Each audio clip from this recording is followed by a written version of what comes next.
¿Se parece? Ya te veo. ¿Ya estás grabando? Sí, está dando vueltas, espera un poquito. Finalizar video en vivo. No, está transmitiendo ya. ¿Sí está? Sí. Buenas noches. Estamos por iniciar entonces hoy día miércoles la conferencia sobre Regresan los buenos tiempos como título y como subtítulo Los ciclos históricos. Es la charla programada por Nueva Acrópolis, eh, una escuela de filosofía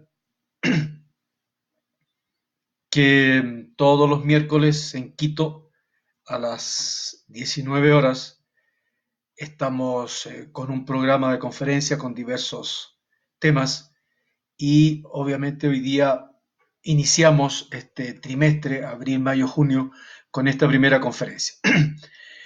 Eh, bueno, este momento estamos eh, dando inicio y esperando que, bueno, se dé la conexión con las distintas personas interesadas en el tema. Cuando hablamos de los buenos tiempos, obviamente es un tema muy actual, en el sentido de que mucha gente tal vez se pregunta en este momento cómo será nuestro retorno a la normalidad.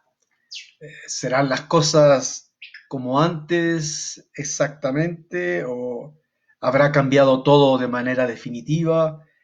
Son preguntas, ¿no es cierto?, muy presentes hoy en día y obviamente incluso hay pronunciamientos de políticos, de analistas, de filósofos con respecto a la situación que le ha tocado vivir prácticamente a todos los países eh, en el mundo actual.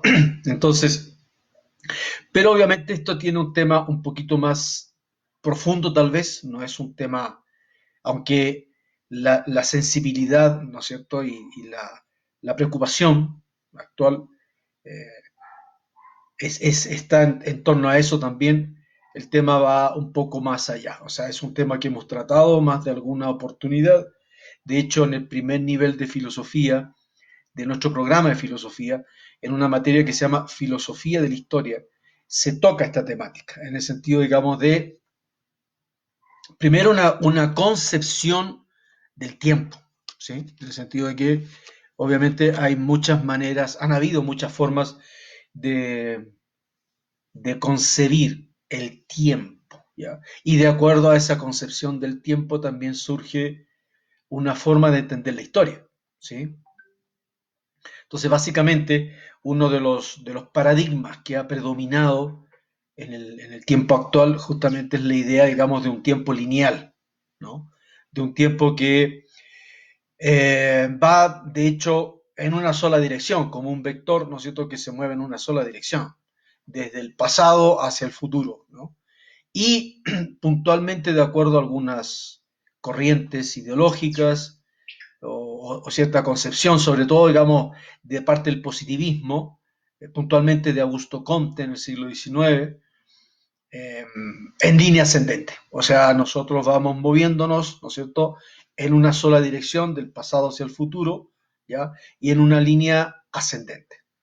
Lo cual ha traído consecuencias, ¿ya?, importantes. Incluso yo diría que esas consecuencias las estamos viviendo, para algunos la estamos padeciendo en el mundo actual, ¿ya? En el sentido, digamos, esta línea, ¿no es cierto?, ascendente que nos plantea Augusto Comte, no vuelven los buenos tiempos, en ese sentido, digamos. Si es que hubieron buenos tiempos en el pasado, digamos, no regresan. Más bien, si es que hay buenos tiempos, esos buenos tiempos se irán mostrando, digamos, en el futuro, pero no tienen relación con el pasado. En el sentido, digamos, de que el pasado, de algún modo, viene a ser como una constante superación, ¿sí?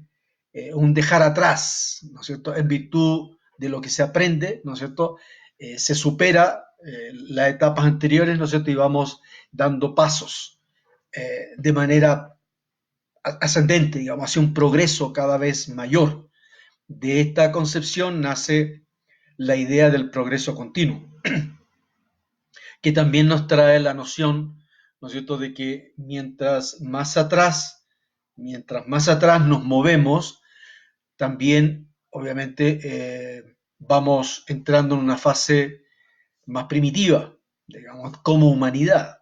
Incluso hasta llegar a una etapa casi infantil como humanidad, en la cual la humanidad apenas usaba la razón, por decirlo así, o usaba la razón de una forma muy precaria y, digamos, ese era un poco el paradigma y que creo que sigue siendo la forma como la gran mayoría ve la historia. O sea, mientras más atrás, ¿no es cierto?, nos acercamos a una fase muy primitiva en cuanto a un acercamiento a lo animal, ¿no es cierto? Y mientras nos alejamos hacia el futuro, obviamente vamos desarrollando, creciendo eh, de manera hacia un progreso mayor. De modo que el siglo XXI, de acuerdo a esa visión, sería la fase más avanzada, ¿no es cierto? O más evolucionada, ¿no?, de todo este recorrido que el hombre ha hecho a través del tiempo. De modo que el siglo XXI, 2020, ¿no es cierto?, iniciando abril, nosotros estaríamos en la cúspide, ¿sí?, la fase más avanzada, en la cresta de la ola del progreso. Obviamente, esto es algo que mucha gente hoy día se cuestiona, no se viene cuestionando, de hecho. De hecho, académicamente, esta postura de algún modo quedó obsoleta, ¿ya? Pero como ha sido útil como fundamento de algunos postulados materialistas, digamos, se ha mantenido. Y lamentablemente se ha mantenido a nivel académico, a nivel docente, de hecho, muchos de los profesores en sus aulas siguen manejando esta noción, lo cual es tremendamente perjudicial para la historia, para la concepción de historia, porque le resta valor a la historia. O sea, ¿qué podemos nosotros ganar dedicando tiempo al estudio del pasado cuando el pasado ya fue superado? ¿Sí? En el pasado no vamos a encontrar, según esta posición, no vamos a encontrar novedades, digamos, que nos puedan ayudar a los momentos que tenemos que enfrentar, ¿no?, en el presente y en el futuro.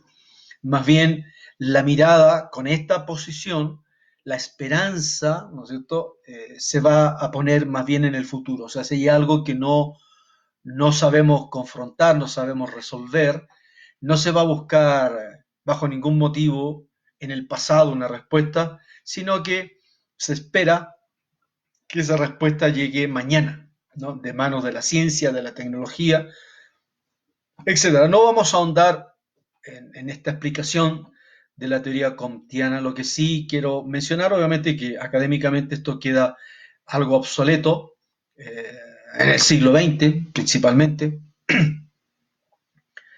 aunque siga siendo la visión que mucha gente comparte de la historia, queda académicamente obsoleto porque obviamente gente como Arnold Toynbee, un historiador inglés, ya va a trabajar sobre la idea de los ciclos históricos, ¿ya? Y va de hecho a traer una idea que manejaron muchas culturas y muchos historiadores, digamos, del tiempo cíclico, ¿no?, de una historia, ¿no es cierto?, cíclica, por decirlo así. Toynbee dedica, de hecho, hace una historia universal, ¿no es cierto?, donde profundiza, eh, identifica, ¿no es cierto?, unidades históricas, civilizatorias, ¿ya?, y de algún modo va demostrando cómo en ellas se va dando, ¿no es cierto?, de manera, digamos, van compartiendo, ¿no es cierto?, en estos procesos históricos se va compartiendo eh, esta ciclicidad, por decirlo así. La otra idea, obviamente, que existe y que influye en la manera como nosotros concebimos la historia, son los ciclos. O sea, la historia, un eterno retorno, digamos, como que la historia empieza en un punto, ¿no es cierto?, y luego se regresa, ¿ya? se aleja de ese punto y vuelve a regresar, como que siempre estuviésemos repitiendo lo mismo. Es una noción, ¿no?, que se manejó en algún momento, ¿no es cierto? Hoy día es muy poca gente que lo comparte como tal, obviamente, porque obviamente lo que nos queda claro es que las cosas no se vuelven a repetir de la misma forma, ¿sí? Siempre, si hay alguna semejanza, digamos, con un periodo anterior, esa semejanza es en algunos aspectos, pero en otros no. O sea, siempre hay elementos que se agregan, novedades, digamos, ¿no es cierto?, que surgen, que no estuvieron antes, etcétera. O sea, la idea de un eterno retorno, así como fijo, ¿no?, que volvemos exactamente al mismo punto, tampoco es una idea que haya prosperado mayormente, ¿no? Entonces, existe, digamos, una tercera postura, podríamos decir. Esta tercera postura, ¿no es cierto?, es la idea de un movimiento espiralado, ¿ya?, en el cual obviamente se presenta un ciclo, pero cuando regresamos o nos aproximamos al punto de partida anterior, ¿ya?, nunca llegamos exactamente al mismo punto de partida anterior, ¿ya? Siempre hay un desplazamiento, si hay algo, digamos, ¿no es cierto?, que ha cambiado. El ejemplo tal vez más a la mano, porque es una experiencia que todos hemos tenido, no hay ningún ser humano obviamente que no haya visto una salida del sol, ¿sí? Eh, y obviamente la salida del sol siempre es del mismo lado, el fenómeno, ¿no es cierto?, se repite, ¿no?, todos los días el sol sale del mismo lado, y viene acompañado, digamos, de lo mismo, o sea, en la noche, ¿no es cierto?, empieza a clarear, digamos, minuto a minuto, hasta que el cielo se hace totalmente claro, desaparecen totalmente las estrellas, y luego de un momento, ¿no es cierto?, de una gran expectación, aparece el primer rayo de sol, y luego imponentemente el sol, ¿no es cierto?, se asoma por el horizonte. Eso yo creo que todos lo hemos visto y lo hemos visto más de una vez, ¿sí? E incluso muchos estamos seguros que mañana va a volver a suceder. Entonces, digamos, hay una experiencia cercana, ¿no es cierto?, de esto de que las cosas se vuelven a repetir, pero en esto también es cierto que si bien se vuelven a repetir las salidas del sol, nosotros no somos, digamos, quien observa no es el mismo. Cuando yo observé la primera salida de sol de niño y luego de adolescente y de joven y de adulto y luego ya de mayor, obviamente cada vez fue una experiencia diferente. Siempre fue la misma salida del sol, como digo, acompañada de todo este imponente escenario, ¿no?, que conmueve profundamente al ser humano, pero internamente nosotros ya no somos los mismos. Hemos incorporado nuevas experiencias, hemos cambiado nuestra visión de las cosas, estamos en un estado emocional, afectivo diferente, de modo que nunca se va a dar exactamente el mismo momento. Entonces, esto es un buen ejemplo, ¿no es cierto?, para darnos una idea de lo que significa esta concepción de un movimiento en espiral del tiempo, digamos. O sea, regresamos, pero no al mismo punto. Siempre hay un desplazamiento y luego de cumplirse otro ciclo, ¿no es cierto?, vuelve a darse otro desplazamiento, de modo que siempre vamos moviéndonos en una forma de espiral, digamos. La forma de representarlo sería la de una espiral. Cada una de estas concepciones, ¿no es cierto?, de tiempo, lleva acompañado también una forma de entender la historia, ¿sí? Eso, digamos, es interesante. Para responder esto, digamos, si regresan los buenos tiempos, ¿ya? Si hablamos, ¿no es cierto?, de que, de que el tiempo es lineal, ¿no?, y ascendente y que se mueve solamente en una sola dirección, del pasado hacia el futuro, claro, los buenos tiempos exactamente no se van a dar, ¿ya? Como se dieron, ¿sí? Y más bien en las ideas, digamos, esta concepción del retorno, ¿no?, histórico y de la concepción espiralada del tiempo, ahí sí, digamos, cabe esta idea de que los buenos tiempos sí regresan, ¿ya? Entonces, la concepción de tiempo va a ser importante, ¿ya? Ahora, una cosa que también podemos agregar para comprender mejor esta situación es que eh, nosotros, el ser humano, eh, en función de las facultades que nos asisten cognitivamente, tenemos la ventaja, ¿no?, de manejarnos en el tiempo, ¿sí? Digamos, tenemos facultades como la memoria, facultades como la imaginación, como la conciencia, como la atencionalidad, ¿no es cierto?, que nos permiten manejarnos en el tiempo. Si nosotros no tuviésemos estas facultades desarrolladas como lo están, digamos, la naturaleza humana, nosotros nos veríamos afectados por el tiempo, pero sin la posibilidad de manejarnos en el tiempo, ¿sí? Doy el ejemplo también, ¿no?, buscando un ejemplo para explicar esto. Puede ser la situación del animal, ¿sí?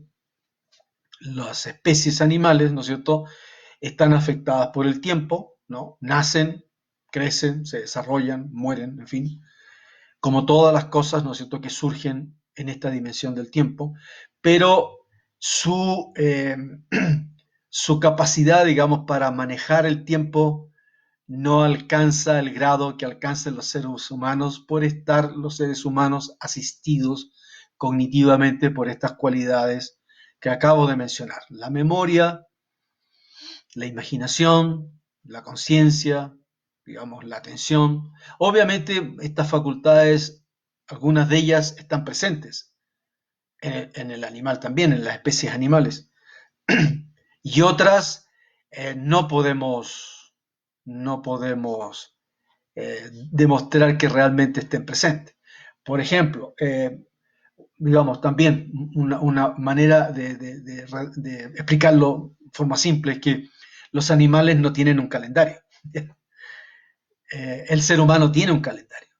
Eso muestra, ¿no es cierto?, de que hay una concepción del tiempo y el hombre, digamos, incorpora esa noción a su forma de vida y desarrolla una cultura basada en un calendario, ¿ya?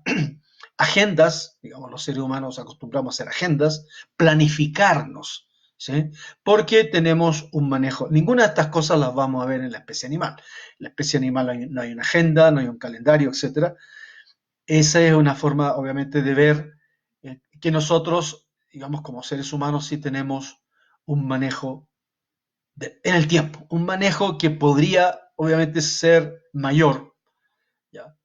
Está claro, digamos, que no todos los seres humanos nos manejamos en el mismo grado, en la dimensión del tiempo.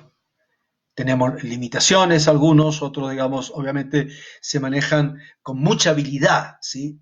Y tienen un ordenamiento de los hechos, ¿ya? Por la comprensión que tienen, obviamente, de- del comportamiento de la acción, ¿no es cierto? Y cómo funciona el tiempo, digamos, de buena manera. Entonces, desde ese punto de vista, tenemos una concepción, ¿no es cierto?, del tiempo, ¿ya? Tenemos facultades, ¿no es cierto?, que nos ayudan a movernos dentro del tiempo, ¿sí? Y aquí, digamos, nos va a ayudar un poco la manera como ha sido esto entendido en otras culturas, ¿ya? En, bueno, vamos a encontrar en la concepción de los griegos, de los egipcios, de los chinos, en las culturas andinas, ¿no es cierto?, normalmente comparten esta idea de un tiempo eh, circular, ¿sí?, de ciclos, una concepción de ciclos del tiempo. Y, eh, y aquí, digamos, donde viene lo interesante. Para la pregunta, ¿vuelven los buenos tiempos? ¿Sí? ¿Regresan o vuelven los buenos tiempos? Nuestra experiencia, más allá de la intelectualización que podamos hacer con respecto al tiempo, obviamente que podemos especular todo lo que queramos al respecto, la experiencia inmediata, ¿ya? Viene acompañada de la idea de el tiempo circular. O sea, esto que decía en un comienzo, todos tenemos casi la certeza absoluta de que mañana vuelve a amanecer y pasado mañana y todos los días que vienen, ¿sí?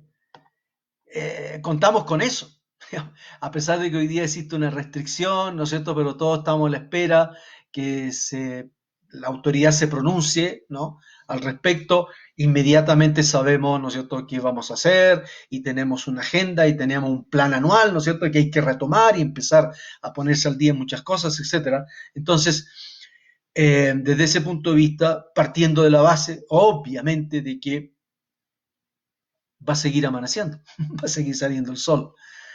También, digamos, los que tienen una experiencia más cercana con la naturaleza saben, ¿no es cierto?, que luego de la cosecha, ¿no es cierto?, viene un tiempo que es para sembrar, ¿no? Igual como anteriormente, o sea, esto que se dio antes se va a volver a dar y se va a volver a repetir a futuro y en función de eso vamos planificando nuestras acciones. O sea, existe, hay un tiempo como para cada cosa, digamos, no es el tiempo algo, digamos, homogéneo, ¿sí? No es homogéneo, no lo percibimos, ¿no es cierto?, como lo mismo. O sea, aunque todas las horas tienen 60 minutos, todos los días tienen 24 horas, no son iguales. Eso también es parte de nuestra experiencia. Hay horas, ¿no es cierto?, que son muy relajantes, muy tranquilas, ¿no? Y otras horas, obviamente, que son muy intensas, ¿no es cierto?, donde las cosas se dan a una velocidad tremenda. Eh, y así también pasa con los días y con los meses, ¿ya? Y en ciertas áreas de nuestra actividad eso es muy importante. O sea, en el campo, ¿no es cierto?, es muy importante saber cuándo es el tiempo de sembrar y cuándo es el tiempo de cosechar. Como diríamos, hay un tiempo para cada cosa. ¿Por qué?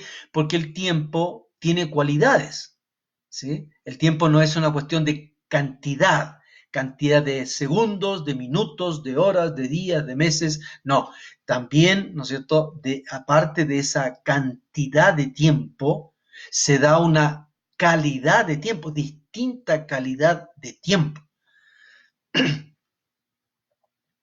Y aquí, obviamente, es donde podemos ganar bastante experiencia, ¿sí?, conociendo cómo esto se explicó y se manejó en otras culturas, ¿ya?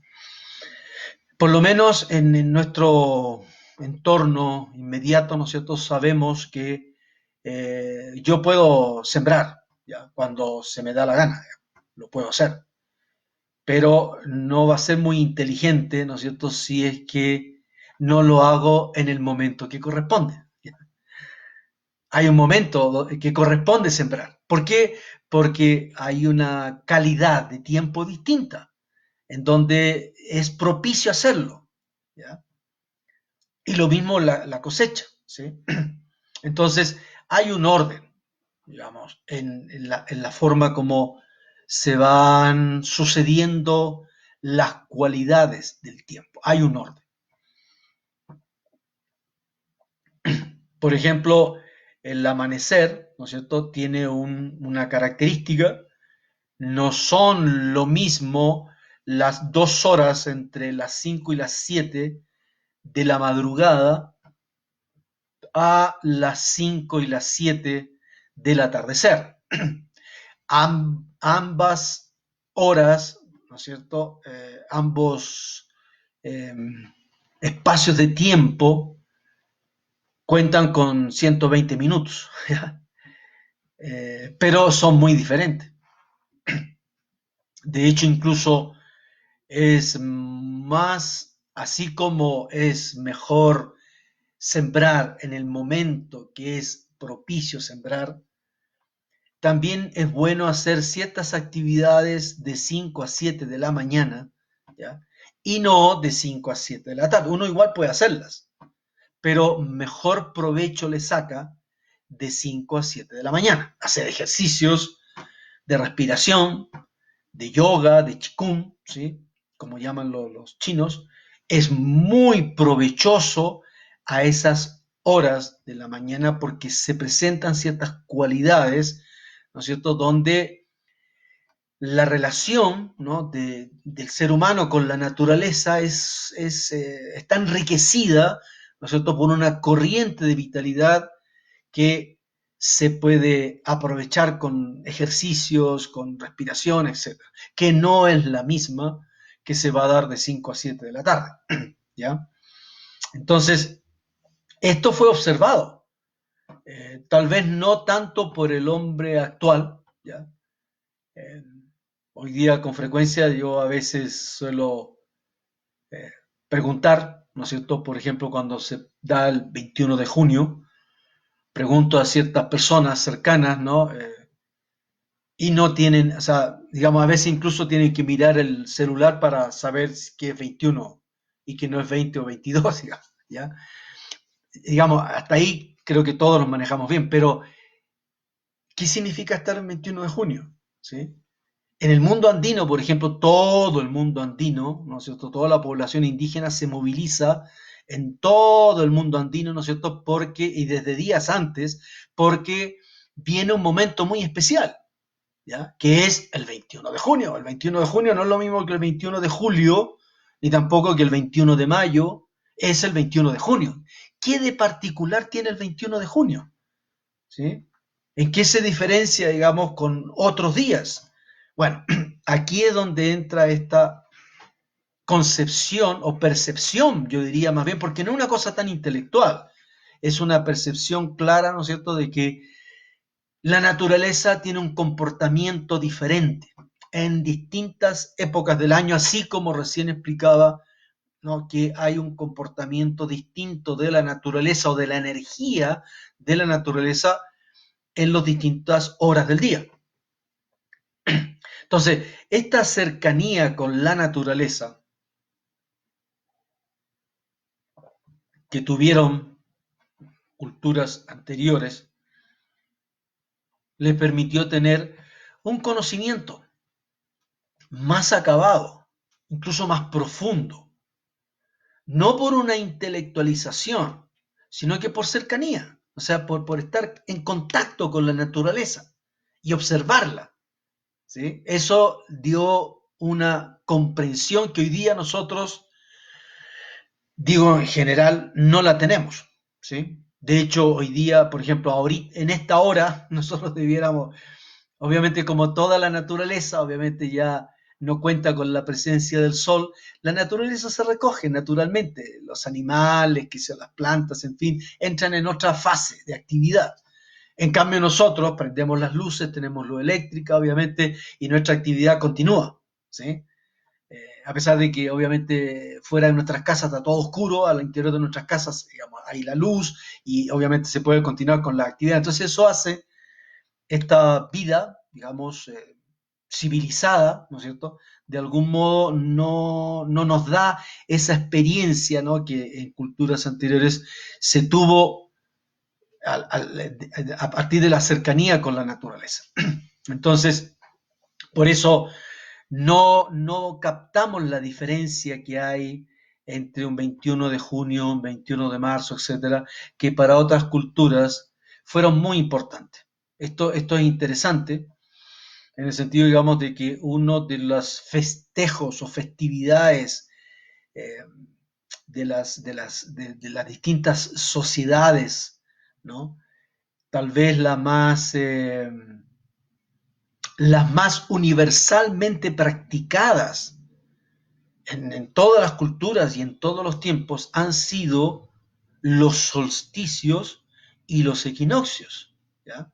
Y cuando comparamos, ¿no?, la forma como lo entendieron en un punto y en el extremo, en el otro extremo, nos damos cuenta que la percepción fue muy parecida, por no decir igual, ¿ya? Ellos también observaron que la naturaleza eh, tiene ciclos, ¿sí? Tiene un ciclo anual, tiene un ciclo diario, ¿no? Y que hay una correlación, hay analogías, ¿sí?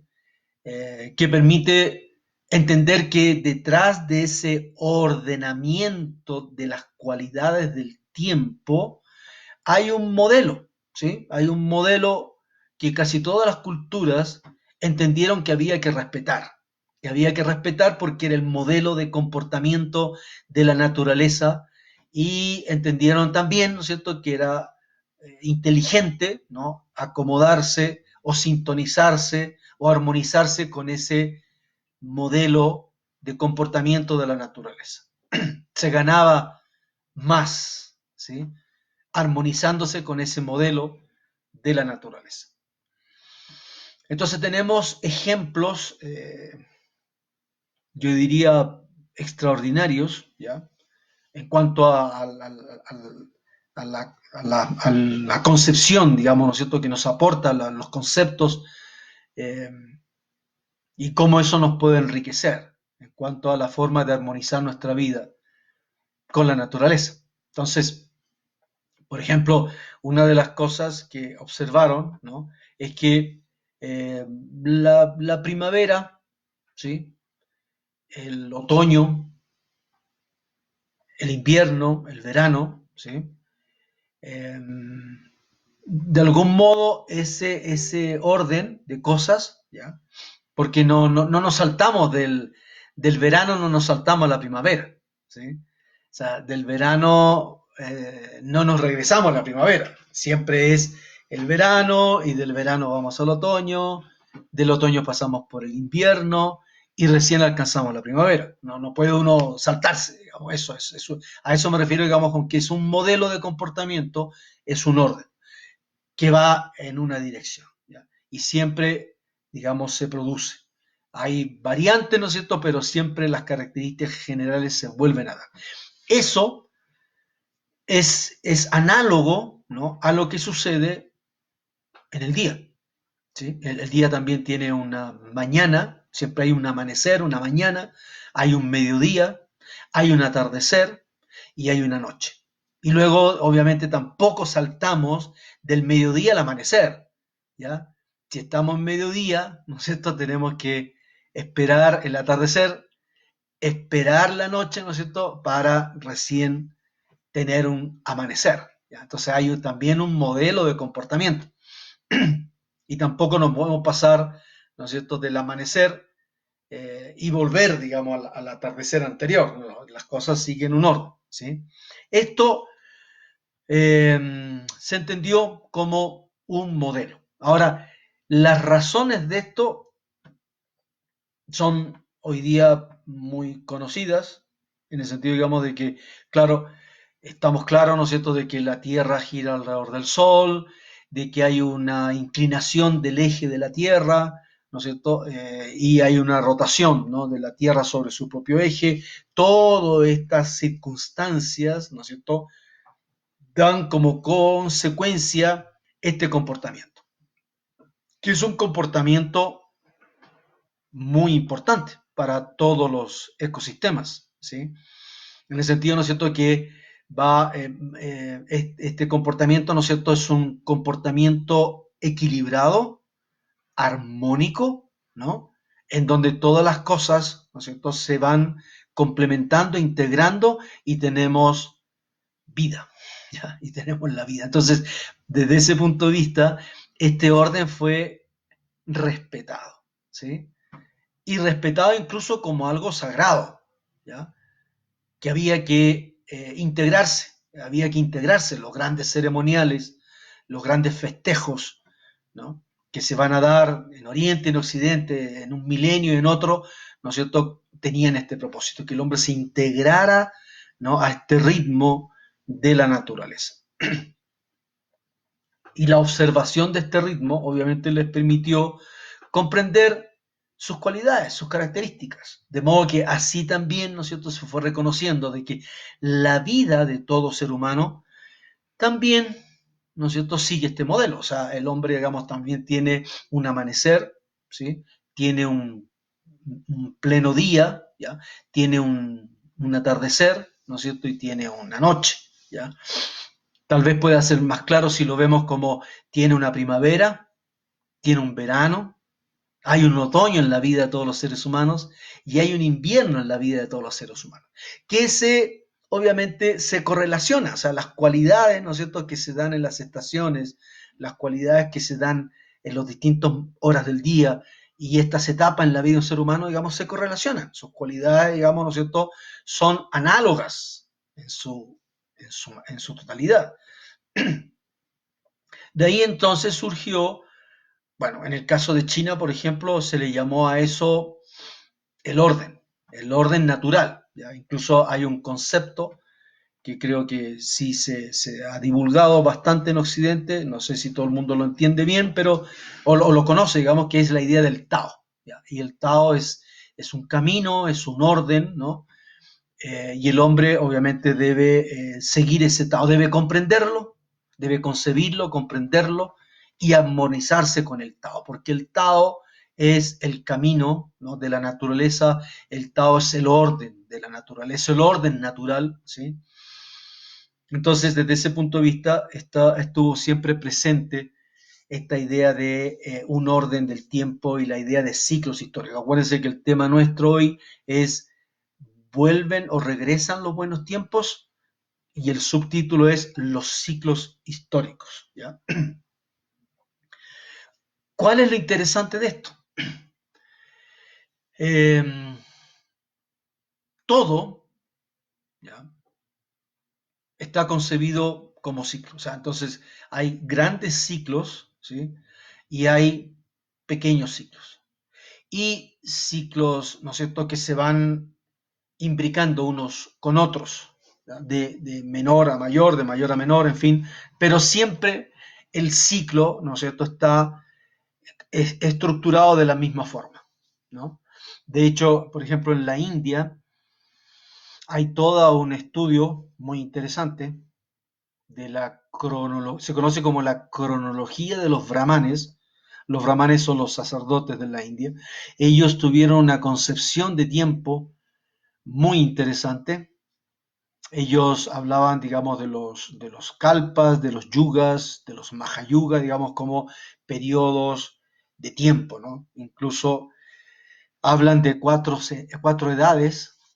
Eh, de hecho, para esta concepción, la historia, la humanidad estaría dentro de uno de estos ciclos, que se conoce como el Kali Yuga, la edad oscura, la edad negra. Habría empezado hace más o menos unos 5.000 años. Conforme a esta cronología, este ciclo dura 432.000 años. Estaríamos recién en los primeros 5.000, ¿sí?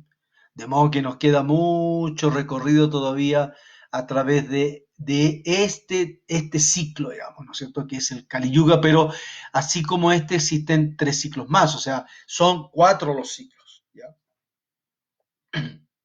Y que se corresponden a lo que ya mencionamos. Obviamente es una conferencia, tenemos unas horas, pero lo importante es entender, digamos, ¿cierto?, de que hay un amanecer, ¿no es cierto?, en esta concepción. Existe un mediodía, existe un atardecer y existe una noche. De acuerdo a la cronología de los brahmanes, este Kali Yuga, la edad oscura, es como una noche, ¿sí? Es como que la humanidad está pasando una noche, está pasando un momento oscuro, ¿sí? Lo interesante de esto, digamos, que luego de este momento oscuro, ¿no es cierto?, viene otro amanecer, ¿sí? Eh, entonces, digamos, lo interesante de esto es que hay un comportamiento, ¿no es cierto?, propio para cada momento. O sea, si es, digamos, una época oscura, esta época oscura, digamos, concebida así, digamos, como una noche de los tiempos, tiene ciertas características, se dan ciertos tipos de seres humanos, la cultura se desarrolla de un modo determinado, ¿no es cierto? Entonces, el comportamiento, ¿no?, más armónico, digamos, para circunstancias de tal naturaleza, obviamente está de algún modo especificado. Corresponde hacer esto. Es como lo que decíamos anteriormente. Es época de cosecha, no vamos a estar sembrando. Si es época de cosecha, lo que hay que hacer es cosechar, ¿sí? Y si uno quiere sembrar, bueno, va a tener que esperar un poco, ¿sí?, para que llegue el momento propicio de la siembra. Pero el ser humano obviamente tiene bueno, una visión de las cosas, una comprensión de la naturaleza y de sus leyes, de modo que, voy a ponerlo de una forma muy simple, puede ser invierno, pero yo puedo tener un invernadero.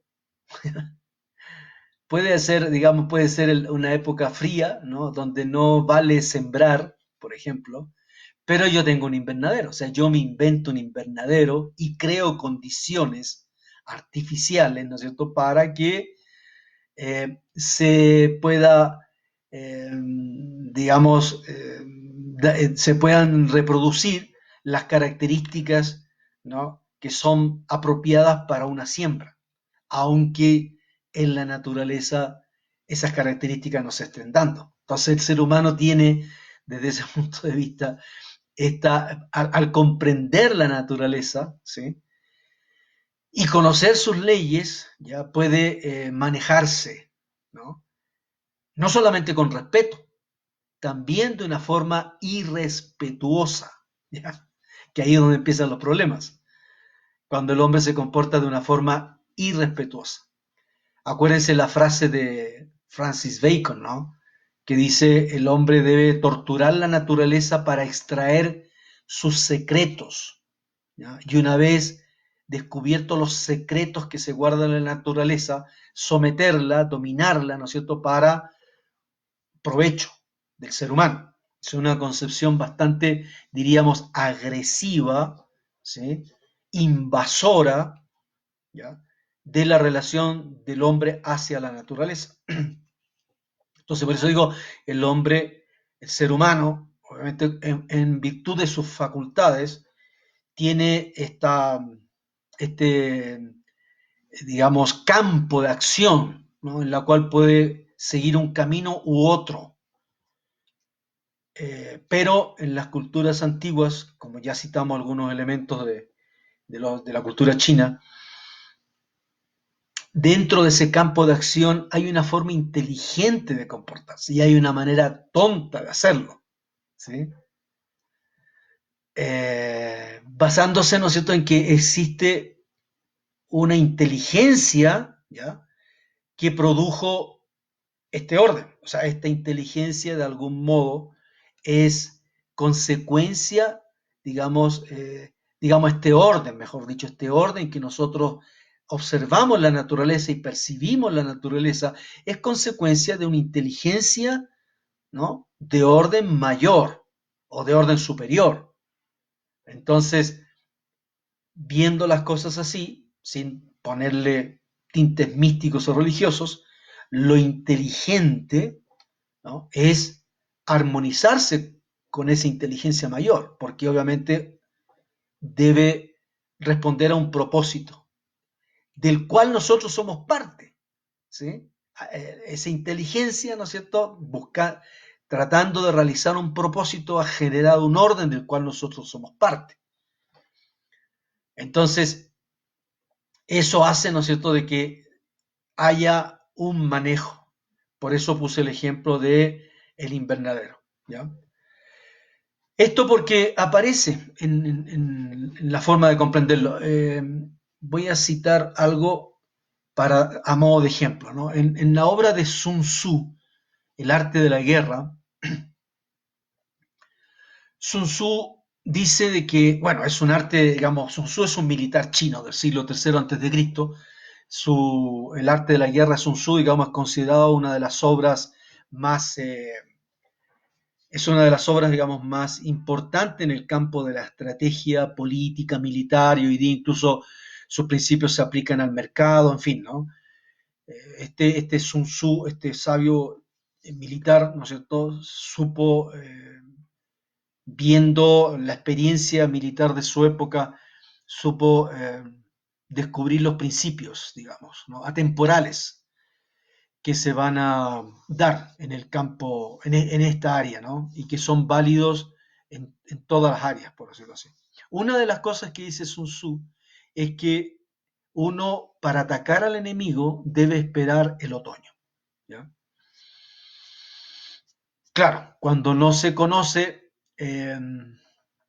digamos, el contexto, uno dice, bueno, vamos a tener que esperar 6 meses, ¿no? Si es que estamos en primavera, vamos a tener que esperar 6 meses. Digamos, se hace más complicado, ya se nos pasó el otoño, vamos a tener que esperar un año para poder hacerlo. Pero Sun Tzu no se está refiriendo a eso. No se, digamos, lo dice así, ¿no? Y sería la forma literal de comprenderlo, pero lo que está diciendo dentro del contexto de su forma de razonamiento o el contexto de su cultura, lo que él está diciendo es que hay que esperar el otoño en el sentido de que el otoño es ese momento en el cual las energías declinan, ¿sí? En la vida del hombre, en la naturaleza, en el día, ¿no es cierto? Hay un momento en el cual las energías declinan. Se ha llegado, ¿no es cierto?, a un punto de plenitud, ¿sí? En el cual todos los elementos latentes, ¿no es cierto?, han llegado a su máxima exposición o expresión, y después, obviamente, de esa especie de florecimiento viene una declinación, viene un atardecer, por decirlo así, un otoño. Eso es lo que nos está diciendo Sun Tzu, ¿sí?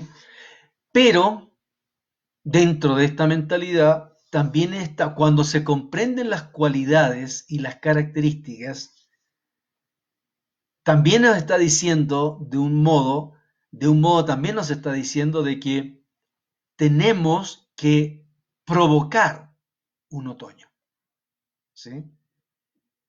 O sea, tenemos que conseguir, ¿no?, que se adelante, ¿no?, el momento del otoño para esa cultura. O sea, digamos, su potencia, ¿no?, su momento de mayor eh, plenitud, ¿no es cierto?, eh, decline, ¿sí? Se adelante la declinación.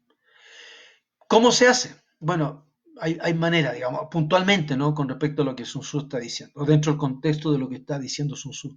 Se hace rompiendo las alianzas, ¿sí? Una comunidad, un país, una nación, eh, parte de su fortaleza son las alianzas con las cuales cuenta. Si nosotros, política, militar, económicamente, empezamos a romper sus alianzas, lo vamos aislando, ¿no es cierto? Y lo vamos precipitando en una declinación. Si a eso le sumamos, por ejemplo, eh, un trabajo de sedición al interior de la comunidad, o sea, de ir indisponiendo, por decirlo así, al pueblo con respecto a su élite, ¿ya?, vamos logrando, ¿no?, que esa sociedad se empiece a fragmentar, ¿ya?, se empieza a debilitar internamente. Entonces también estamos empujándole, ¿no?, a esa declinación. Y cuando ya obviamente hemos logrado todo eso, ese pueblo, esa nación, ¿no es cierto?, está en su pleno otoño.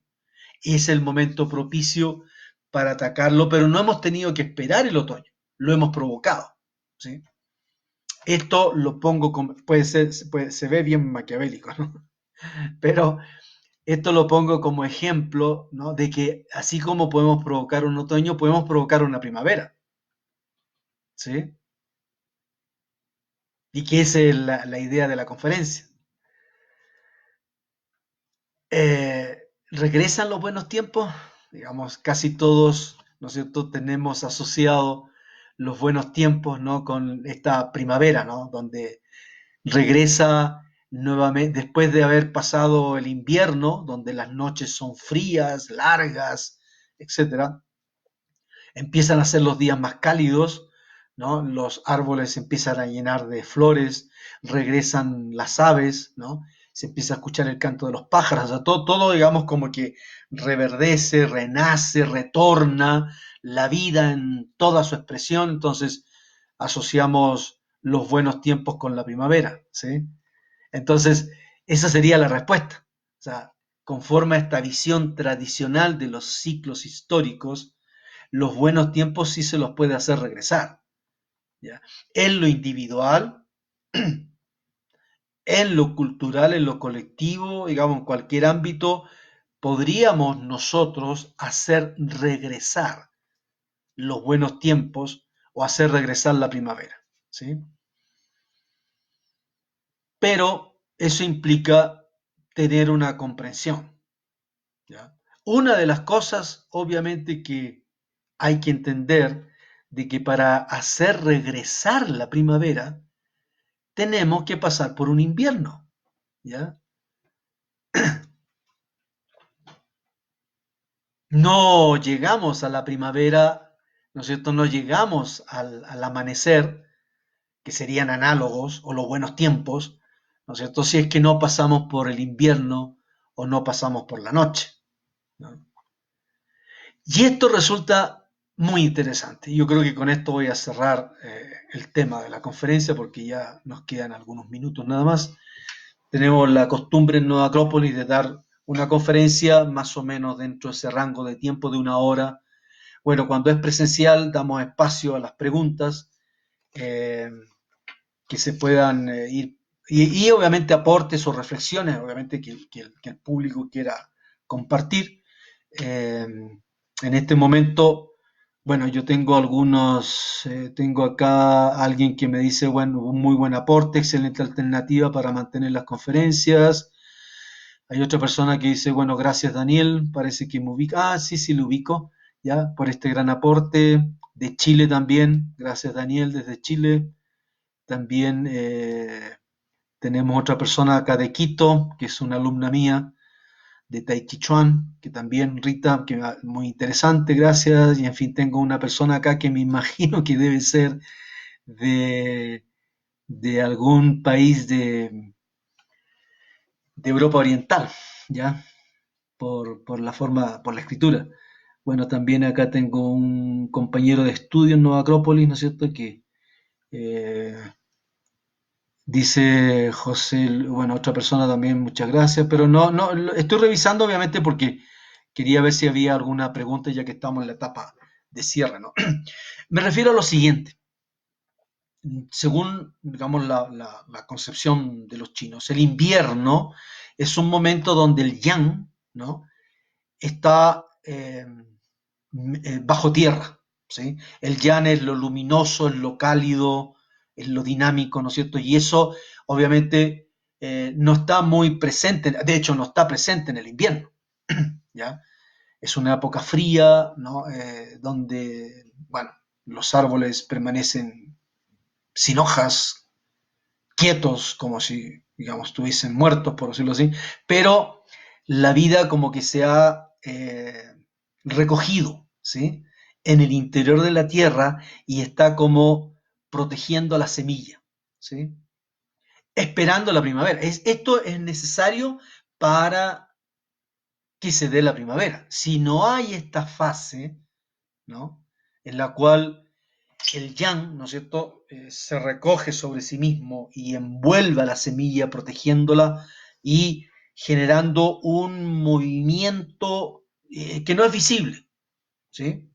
Que no está manifiesto todavía, pero que es fundamental. O sea, hay una actividad interna, profunda, de la cual va a depender la primavera, ¿sí? A eso me refiero, digamos, con que no vamos a tener un amanecer si no pasamos por una noche, no vamos a tener una primavera si no pasamos por un invierno. Entonces, a lo que voy, es interesante la situación que estamos pasando hoy día en la actualidad. El par de veces que yo he tenido que salir a la calle, obviamente las calles están desoladas, hay poco movimiento, a ciertas horas, digamos, no hay nadie, ni un carro que circula. Los centros comerciales obviamente están cerrados, incluso estas iglesias, digamos, ¿no es cierto? Y los parques, todo está sin actividades, como si estuviéramos en un invierno. ¿Ya? Digo, es una buena, interesante oportunidad para saber si podríamos provocar una primavera, ¿sí?